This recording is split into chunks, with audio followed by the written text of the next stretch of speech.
I've got peas, beans, corn, cucumbers, tomatoes, and some watermelon seed packets to go over with you. Hi, welcome to Lilies and Tomatoes, your go-to place for simple and practical tips and tricks on how to start a garden all the way through how to use what you grow. This is from my live class that I teach on Tuesdays, Thursdays, and Saturdays on Facebook. If you'd like to attend a live class or ask me a question, check out the link in the description. Basement workshop. Today we're going to be talking about some of the terms that you're going to find on seed packets relating to mostly summer vegetables today, but these will give you some hints into what you can do with the vegetables and how they need to grow and what you need to be prepared for. If we have not met yet, my name is Quincey Adams and I want to help you grow some of your own food in a small space on a budget. Let's get started. Okay, so first let's start with peas. I've got peas, beans, corn, cucumbers, tomatoes, and some watermelon seed packets to go over with you. So this is a Thom pea. And it is called a Thom pea because it is a very small plant. So sometimes they will give you a hint in the name as to what the growing habits are of that plant. So anything that's called actually it's called the Thom dwarf pea. So if it's got dwarf in the name, then it's going to be a small plant. If it's Thom, Tiny Tim, those types of names, it's going to be a small plant. I don't have the seed packet right here, but I've got some tomatoes that are Tiny Tims. So small plants. Also, what this is going to tell you is sometimes it'll say things like container friendly. Let's see. That's tiny. This is an MI Gardener seed packet. So on some of them, it'll say container friendly.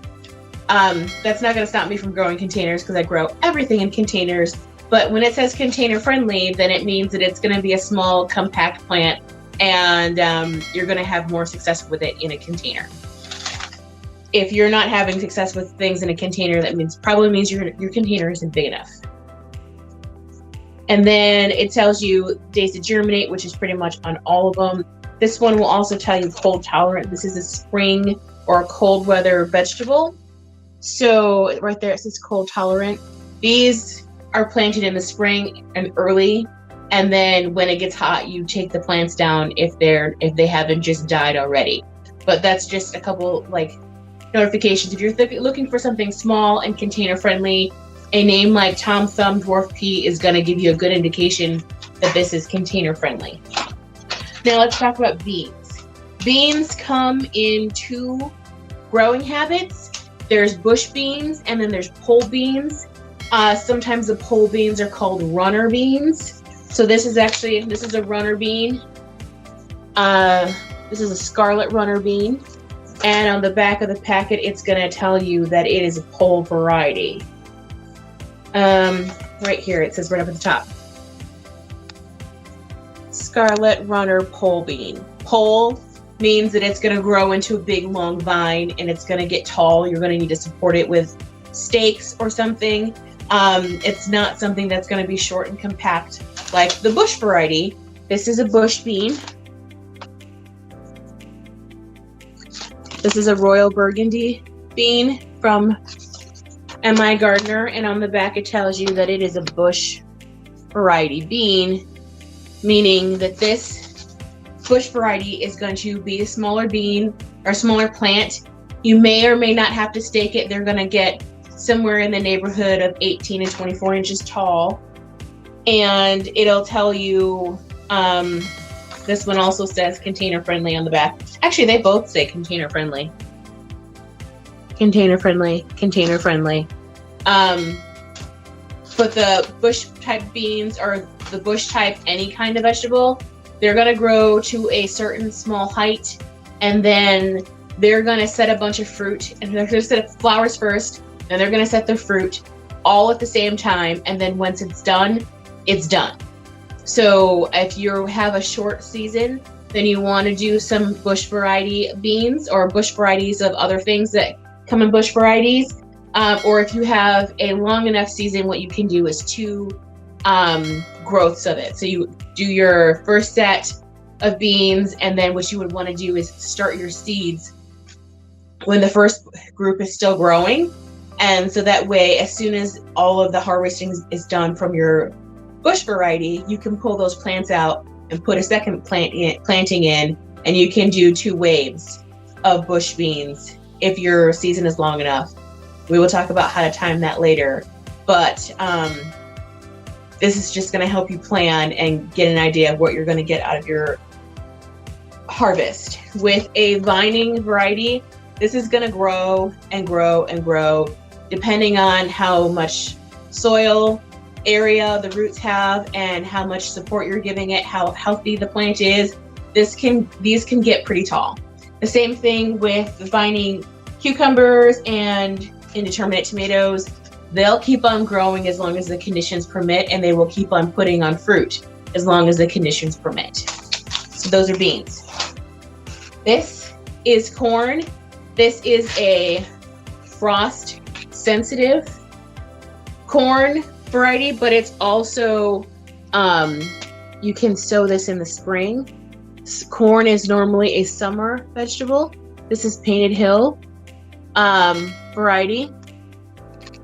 But this particular variety of corn is smaller, it's container friendly, and it is meant to be grown where the summer growing season is shorter. So if you live in a more northern climate and you want to grow corn, you're going to want something like this that is cold tolerant and has a shorter season than a regular sweet corn or super sweet corn that's going to have a longer season, it's going to grow bigger, and it's going to need more time to mature. So what you want to see is something that says that it's container friendly, or that it is cold tolerant, or not cold tolerant, but has a short growing season. So you can grow this one in the spring right after the first frost, where a regular corn, you're going to have to wait till the temperature goes up a little bit more. This is a cucumber. This is a Muncher Cucumber from M.I. Gardner. I don't have any bush cucumbers. I don't normally grow bush cucumbers. But this does have a container-friendly little stamp on the back. And it is also another weird word you'll see with cucumbers is burpless. That's right back here. So if you see that on your cucumbers, it doesn't mean that it's not going to make you burp. It means that there's going to be no tiny spines on the outside of the fruit. So most cucumbers come with little, when you're growing them when they're homegrown, most varieties of cucumbers have little tiny spines on them. Some of them are smaller, some of them are larger, but I'm not sure why they're called, the spineless ones are called burpless, but this means that it's got a smooth skin.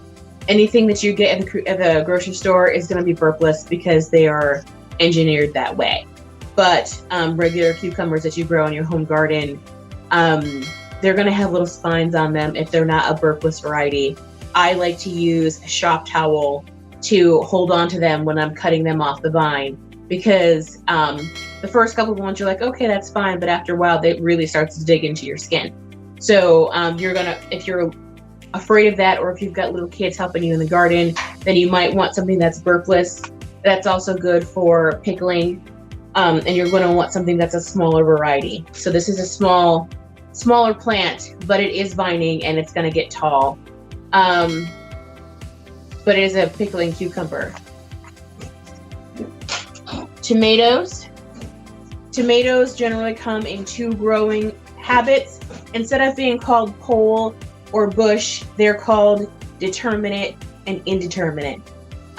Determinate are the bush variety, they're the smaller ones, and the indeterminate ones are the vining varieties. So let's look at determinate first. So this is a silver fir tree tomato from M.I. Gardner. This is a determinate variety. It's so hard to see.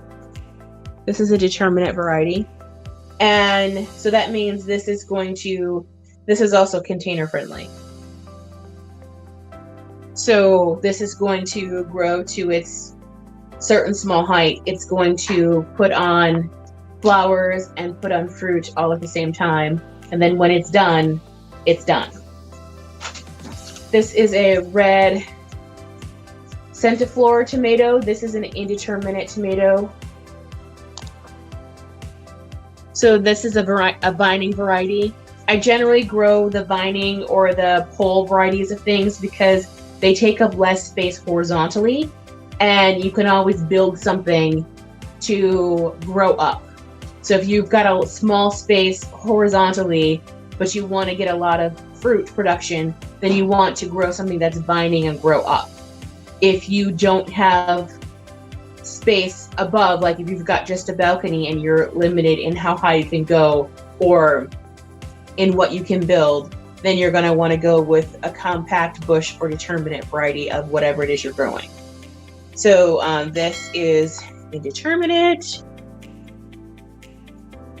And this is a small fruit, but it's going to grow and grow and grow vining wise. Is that a question? Keep going, girlfriend. Thank you. Okay, so the last one that I want to go over are watermelons, and both of these are small varieties of fruit because they're going to mature faster, and that way I can get into waves of fruit. And I just want to give you guys a warning. Sometimes seed packets, their names are going to be offensive. I did not name this. I'm just letting you know I picked this because the name indicated that it was going to be a small fruit. You're going to come across this, particularly if you're going for heirloom varieties that were originated by Native Americans or that were brought over here by Africans. I'm sorry in advance. I'm just letting you guys know, but this is an indication that it's going to be a small fruit. So this is a small fruit. I'm not going to say the name, but you can read it. And on the back of the packet, this says that it is a container-friendly variety. This also is a very quick grower. So if the back of the packet says that it's heat tolerant, and it's a very short season grower. Sometimes the seed packets will also tell you how much to expect. So this one says plants produce 3 to 5 pound watermelons with small seeds. So this is telling you what size the fruit is going to be on the back of the packet. So look for those kinds of tips if you need to be extra concerned about space when you're growing your stuff. This one is a canary melon, yellow melon. This is also a small variety. So small fruits. This is going to produce 3 to 7 melons per plant. So this one tells you how many to expect to grow on the plant. And it says the melons can weigh up to 5 pounds. So you definitely want to be reading the seed packets when you're picking things like this. So anything that indicates that in the name, gigantic, huge, large, anything that like that, I'm not going to buy it because I have a small space. But if you had a lot of space, then you would want to get something very large. So like a large variety of watermelon. It's not something that I can grow in my garden because I need to be able to run the vines up and over something. And those really heavy fruits are not going to stay on the vine if I'm running it up and over. But if I've got small fruits that are only a couple pounds, then I can use a ripped up t-shirt or some old pantyhose, or like to rig up something to hold the fruit on the vine until it's fully ripe. And then because they're going to mature so fast, I can yank out the whole plant and plant something else in my season because I have a 200+ day growing season in my zone. So are there any other questions about terms that you're going to find on seed packets for summer vegetables to give you an indication of the growing habits of the plants? Okay, I don't see any other questions. So really quick, I will just let you guys know that on Saturday, when I go live at 5 p.m. Eastern, then I will be going over some examples for different zones and how to calculate the length of your grow zone So we'll go over, I'll pick a couple zones at random, and we'll just go through the whole process of finding the frost dates, identifying the zone, and figuring out how long your growing season is. And then I would give recommendations for what kinds of things you can grow based on those recommendations. So it's going to be kind of like a specific to a couple zones. If anyone specifically wants to know for their zone, give me a comment. Drop comments below, or send me a message and I will pick your zone. I probably can do 2 or 3 before the video gets too long because I ramble, but I will do my best to cover the zone of someone who specifically asked for their zone because they asked.